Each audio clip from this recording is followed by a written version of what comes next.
Charlie from Charisma on Command, and today I'm going to be doing another video breakdown for you, this time on body control and gesticulation. And for this, I have picked who I personally think is the best person that I've ever seen at using their body to communicate. And that person is Tony Robbins. So in this video, you're going to see he's seated, so he doesn't even have a full range of walking back and forth to control a space or a stage. But I want you to notice how he uses his body to communicate charismatically the things that he wants to get across. First thing that you'll notice, and I think this is potentially the most important thing when you think about using your body, is that the energy that you feel and the way that you use your body are totally linked, right? So it's very, very hard to sit still with your hands glued to your side and be excited yourself and make other people feel excited. Versus if you have your arms moving about freely and you're walking and you're controlling a space, you're likely to feel an increase in energy personally, and you're going to be able to transmit that to the people around you much better. So watch, one, how high energy Tony is and how that is completely reflected and mirrored in the way that he uses his body. When I was on stage, I had this audience of about 15,000 people at the Continental Center. It was during a stretch break. I was doing what I loved, rocking the house. Everybody's going crazy. And they go, "The stock's worth $400 million right now." I was like, what? So notice the incredible range of gesticulations that Tony Robbins has. Most people stand when they talk with their hands sort of bent in a 90-degree angle at their elbow, and they have one gesticulation, and it's like an unfolding of their hands and like maybe a point with a finger. Tony touches his head, moves his arms from above the elbow. He'll wave them out completely. He opens his palms, whispers into his hands. All of these different things that he does make him much, much, much more engaging of a speaker.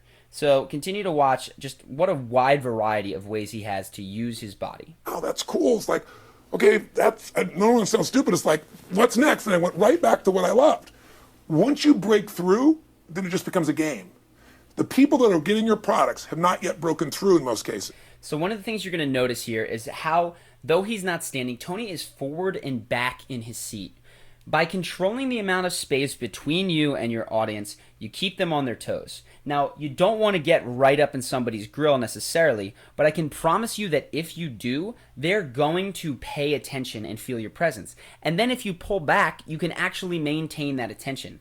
So notice how Tony goes forward and back in his seat and how it keeps the two guys that he's speaking to incredibly engaged. The breakthrough happens by conditioning your mind every day, by feeding it a role model or story. It's putting yourself in a peak state where you follow through by getting physically strong. It's creating a little rich. So this is something else that a lot of people don't do that Tony does. He's got snaps, claps, chest pats, all these little things that create a pop of noise. That calls attention to him. In any room when you're doing that, and I've seen people do this, it makes eyes go to you. And all of a sudden, people who might not even be listening to your conversation are going to go, who is that guy? Who is that girl? They're going to be intrigued by what you are saying because you are making very unique noises with those snaps and those claps. The second thing is, notice how open Tony's palms are the majority of the time. He keeps these palms open. The guy is about 6'7", so he's an intimidating figure. And one of the ways you communicate very quickly that you don't mean harm is by revealing your palms to people. And just notice, with almost all of his gesticulations, you can see his palms.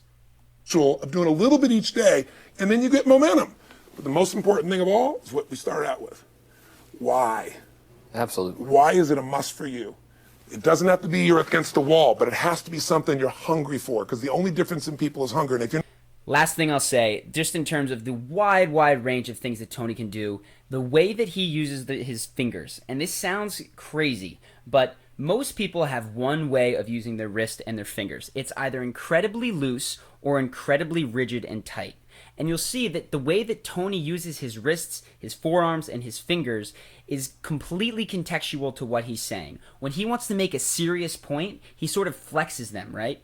And when he is talking about being light and fluffy and not believing something, he's got this looseness there. You don't want to just stick with one or the other. Typically speaking, the flexness is going to communicate seriousness, it's going to communicate pay attention, but it can run flat if that's all you have. That looseness communicates whimsy, it communicates that something is not serious, but it can be seen as very soft if that's all that you have. Having a range of them, that match the things that you're saying is where you become an incredibly, incredibly dynamic and charismatic speaker. So just watch a little bit more. Not hungry? Get around people that are hungry and something will hit you. You watch a conversation, you get around people that are doing better, and all of a sudden you start going, my life sucks. I remember I went to a guy in LA. He's one of the most multi-billionaire guy, I'll never forget. And I lived in the Del Mar Castle, and I was really proud. That was like the symbol of me having taken myself from being poor to providing for my family this great place. It's built from castles in Europe overlooking the ocean, not far from you. So you can see there he waves his hand around loose and then tight from when he's making that shape from his brain to the sky. So if you found this interesting and you want more videos like this, more content like this, you can actually get some. So feel free to sign up for that, or just enjoy the other videos that I'll have here on eye contact and tonality and all that sort of stuff. So hope you've enjoyed this, and keep your eye out for more good stuff.